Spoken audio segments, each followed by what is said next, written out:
ଏବେ ସାମଗ୍ରୀ ଆସିଲା ବଡ଼ ଖବର। ଆଜି ପାଇଁ ସରିଲା ରଥ ଟଣା।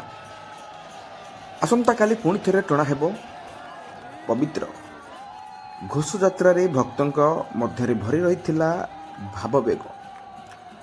ରବିବାର 3 ରଥ ଟଣା ହୋଇଛି। ତେବେ ଜଗନ୍ନାଥ ନନ୍ଦିଘୋଷ ମାତ୍ର ଅଳ୍ପ ଦୂର ଟଣା ହେବା ପରେ ବନ୍ଦ ହୋଇଥିଲା ରଥ ଟଣା। ପ୍ରଥମେ ବଡ଼ଭାଇ ବଳଭଦ୍ରଙ୍କ ରଥ ଟଣା ହୋଇଥିବା ବେଳେ ମଝିରେ ହଳଦୀ ମୁହଁଙ୍କ ରଥ ଟଣା ହୋଇଥିଲା। ଶେଷରେ ଜଗନ୍ନାଥଙ୍କ ରଥ ଟଣା ହୋଇଥିଲା।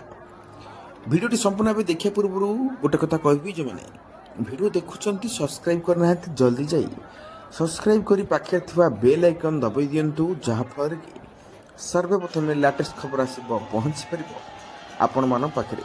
ଆଉ ଲେଟ୍ କରିବାନି, ଯିବା। ଆଜି ପାଇଁ ସରିଲା ରଥ ଟଣା। ଆସନ୍ତାକାଲି ପୁଣି ଥରେ ଟଣା ହେବ